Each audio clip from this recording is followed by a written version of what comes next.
Hello student, हमारे 8th class की math की सीरीज चल रही थी। उसमें हमने फर्स्ट चैप्टर कंप्लीट कर लिया था। हमारा सेकंड चैप्टर चल रहा था। उसमें हम सेकंड एक्सरसाइज पे पहुंच गए थे और कुछ क्वेश्चन हमने कर लिए थे।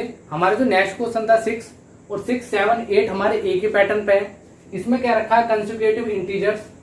तो अगर हमने एक नंबर जैसे फर्स्ट नंबर लेट कर लिया x है, तो कंसेक्यूटिव मतलब होता है लगातार। तो दूसरा नंबर क्या हो जाएगा हमारा x+1 और थर्ड नंबर हमारा हो जाएगा x+2 और इन तीनों का ऐड उसमें दे रखा है 51।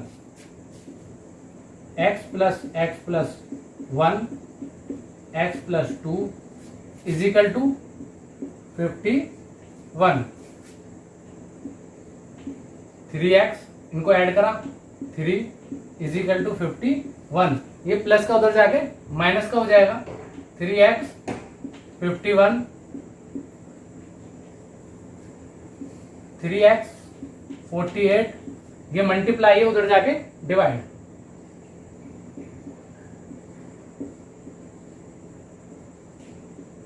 x की वैल्यू हमारी आ गई है 16। तो पहला नंबर हमारा 16 होगा, सेकंड नंबर 1 + 17 और हमारा थर्ड नंबर 18। तो इसी पैटर्न पे हमारा नेक्स्ट क्वेश्चन है।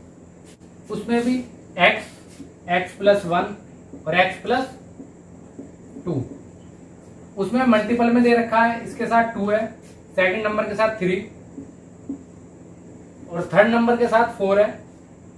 जितने भी इस तरह के क्वेश्चन होते हैं उसमें 7 का मल्टीपल भी कह सकता है, 6 का मल्टीपल भी कह सकता है, 2 का मल्टीपल भी कह सकता है, या अलग अलग भी दे सकता है। तो हमारे ये 3 नंबर बन चुके हैं। इन 3 नंबरों का सम 74 दे रखा है। 2x + 3 ब्रैकेट में x+1 + 4 ब्रैकेट में x+2 = 74। तो ये 2x है हमारा, इसके अंदर मल्टीप्लाई हो जाएगी ब्रैकेट में। ये 3x + 3 ऐसी उधर हो जाएगी मल्टीप्लाई 4x + 8 और = 72। वो सॉरी = 74। 2x 3x और 4x कितना हो गया 9x और 3 और 8 को ऐड करा 11। ये प्लस में उधर जाके माइनस का हो जाएगा। इन दोनों को माइनस करा हमारा 63 आया और ये मल्टीपल में उधर जाके डिवाइड। हमारे x की वैल्यू आ गई 7। 7 हमारे x की वैल्यू आई है। तो पहला नंबर हो जाएगा 2x है तो 14, 7 + 1 8 और 3 की मल्टीप्लाई करी 3 8 जा 24। 7 में 2 ऐड करा 9 और 9 की 4 से मल्टीप्लाई करी 36। तो हमारा थर्ड नंबर हो जाएगा 36। जितने भी इस पैटर्न पर क्वेश्चन है हम कर सकते हैं और इसी तरह से सारे क्वेश्चन करने हैं। जितने भी अगर कुछ भी कह दे वो 7 का मल्टीपल भी कह सकता है, 5 का मल्टीपल या अलग अलग भी मल्टीपल में दे सकता है। हमारा जो नेक्स्ट क्वेश्चन है वो भी कंसेक्यूटिव इंटीजर्स पे ही है कि पहला हो गया हमारा x, दूसरा हमारा हो गया x+1, तीसरा हो गया हमारा x+2। मल्टीपल ऑफ 8 कह रखा है 8। इसमें भी हमने 8 की मल्टीप्लाई कर दी और इसमें भी हमारे 3 नंबर हमें मिल गए। इन तीनों का सम 888 गिवन है। तो इतने भी इस तरह के क्वेश्चन है हम सारे कंप्लीट कर सकते हैं। हमारा जो नेक्स्ट क्वेश्चन है वो एज के ऊपर है। उसमें राहुल और हैरून की एज दे रखी है, उनका रेशो दे रखा 5:7 दे रखा है और गिवन है कि 4 year later some of the age 56। मतलब 4 साल बाद उनकी एज का सम कितना हो जाता है 56 हो जाता है। तो रेशो दे रखा है 5:7। 5:7 जब भी एज के क्वेश्चन में रेशो दे दिया और रेशो के बाद अगर सम दे रखा है या डिफरेंस दे रखा है तो हम इनको लेट कर लेते हैं।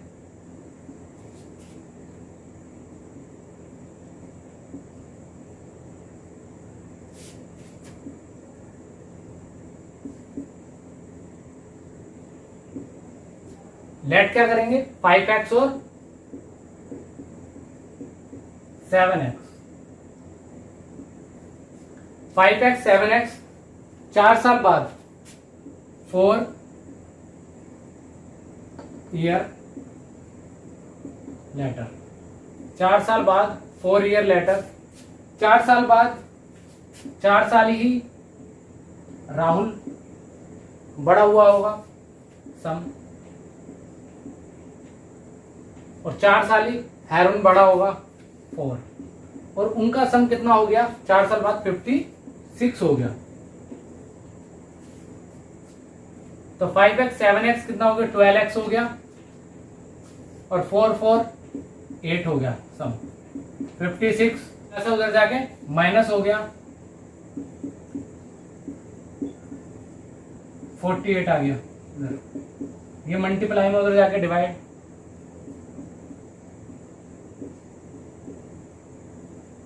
x की वैल्यू हमारी आ गई 4।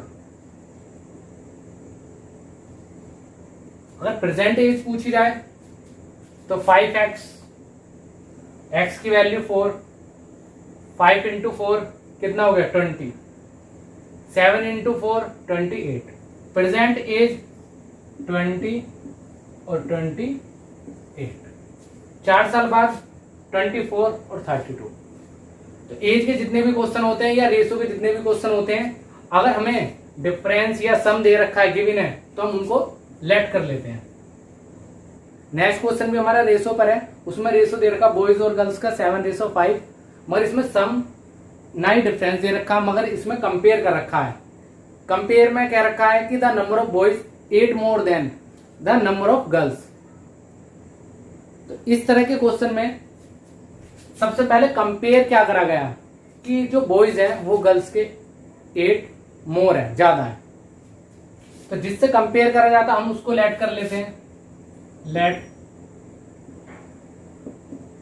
गर्ल्स x, तो बॉयज कितने हो गए हमारे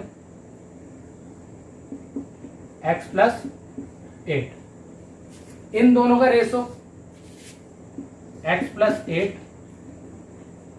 ये बॉयज है और ये गर्ल्स x, जो गिवन है हमारे पास रेशो 7/5, तो क्रॉस मल्टीप्लाई हो जाएगी, ये 5x प्लस 40, उधर 7x, ये 5x उधर चला गया माइनस का हो गया, 7x में से 5x गया 2x,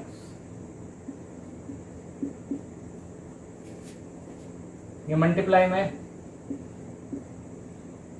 डिवाइड में आ गया, x की वैल्यू आ गई हमारी 20, x की वैल्यू 20 आ गई है, तो इसका मतलब गर्ल्स तो 20 होंगी और बॉयज 28 होंगे। जितने भी इस तरह के क्वेश्चन होते हैं हम इस तरह से कर सकते हैं। नेक्स्ट क्वेश्चन एज से है और हमें इसमें एज निकालनी है। ये क्वेश्चन इस एक्सरसाइज का सबसे बढ़िया क्वेश्चन है। Bhaichung father is 26 year younger than Bhaichung grandfather, कि बाईचुंग के जो फादर हैं वो ग्रैंडफादर से 26 छोटे हैं और बाईचुंग अपने फादर से 29 ईयर छोटा है, और सम इनका तीनों का दे रखा 135, और हमें सबकी एज निकालनी है। लेट करेंगे हम, बस इसमें कंपेयर जो है सबसे पहले बाईचुंग से ही कंपेयर करा जा रहा है।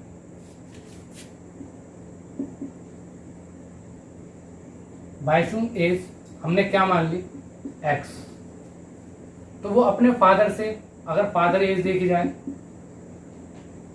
फादर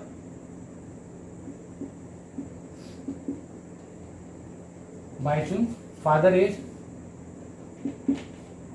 वो अपने फादर से 29 ईयर छोटा है, तो फादर कितने बड़े होंगे प्लस 29। ग्रैंडफादर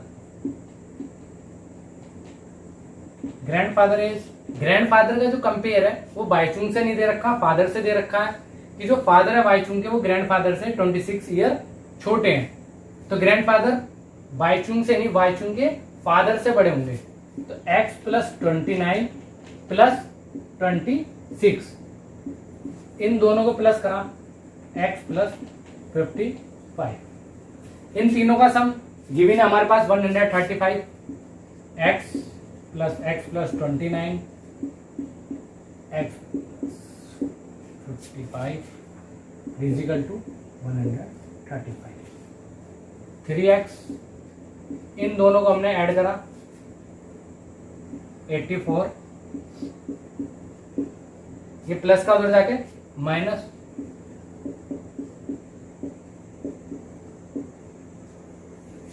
इन दोनों को माइनस करा, आगे हमारा 51, ये मल्टीप्लाई में उधर जाके डिवाइड, x की वैल्यू आ गई हमारी 70, बाईचुंग एज 17 है, बाईचुंग एज 17 है, और फादर एज में, फादर की जो एज है उसमें हम 17 प्लस कर देंगे तो 46 हो जाएगी। फादर की एज होगी हमारी 46 और ग्रैंडफादर के में हम 26 ऐड कर देंगे तो होगी 72। ग्रैंडफादर की एज 72 है, फादर की एज 46 है और बाईचुंग की एज 17 है। नेक्स्ट क्वेश्चन भी हमारा एज पे ही है 12। 15 years from now Ravi age will be 4 times his present age, कि 15 year now Ravi age will be 4 times, कि 15 साल बाद वो एज होगी उसकी जो आज के टाइम पर, उसका अगर हम 4 टाइम कर दें तो उसके बराबर होगी। इसमें जो कंपेयर है दोनों चीज की, उसमें जैसे हमने रवि की एज को लेट करा, रवि एज x है,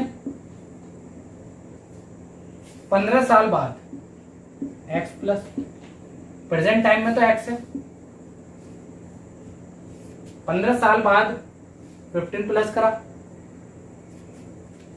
आज की एज की 4 टाइम के बराबर होगी 4x, ये प्लस का उधर जाके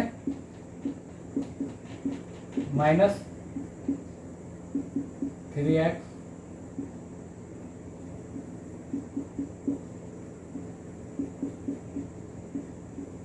x की वैल्यू आ गई 5। प्रेजेंट टाइम में रवि की एज 5 है। कम अगर हम आंसर चेक करना चाहें तो 5 प्लस 15 20, 4 इंटू 5 20। तो एज के 4-5 क्वेश्चन थे, इससे हमारे एज के जितने भी इस तरह के क्वेश्चन होते हैं हम कर सकते हैं। जो नेक्स्ट क्वेश्चन है हमारे, वो हमारे मनी के ऊपर है, और जो हमारा नेक्स्ट क्वेश्चन है 14।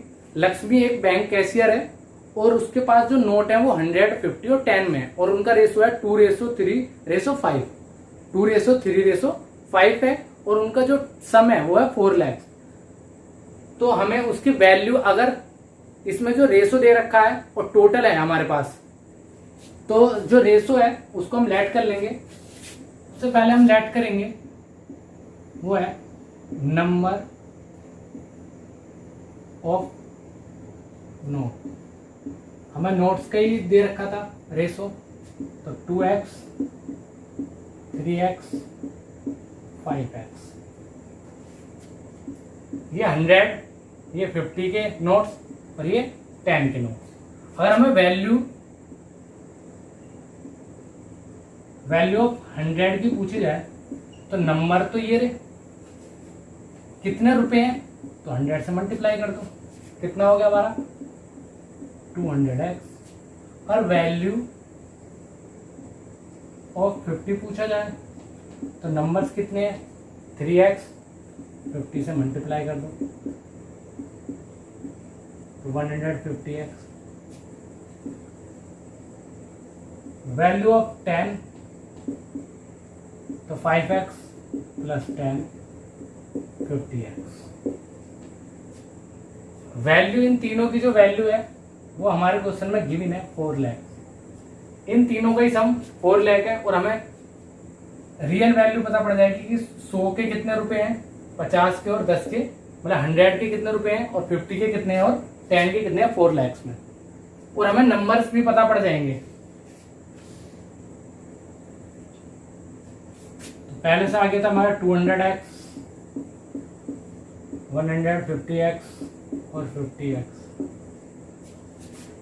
Is equal to 4 lakh.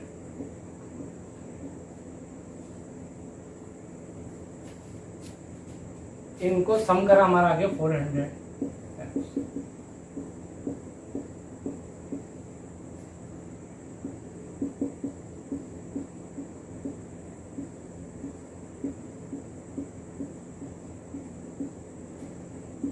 x की वैल्यू आ गया हमारी 1000। तो x की वैल्यू हमारी 1000 आ गया। अगर इसमें देखा जाए कि 100 थी कितने रुपीज थे, तो 1000 से मल्टीप्लाई करो, कितना हो जाएगा 2 लाख रुपीज। 2 लाख रुपीज जो थे वो 100 की वजह से थे, मतलब 100 की वजह से ही थे। अगर नंबर ऑफ नोट्स पूछा जाए कि नंबर ऑफ 100 नोट्स कितने थे, तो x की वैल्यू हमारा था 2 इंटू 1000, मतलब 2000 नोट्स थे 100 के।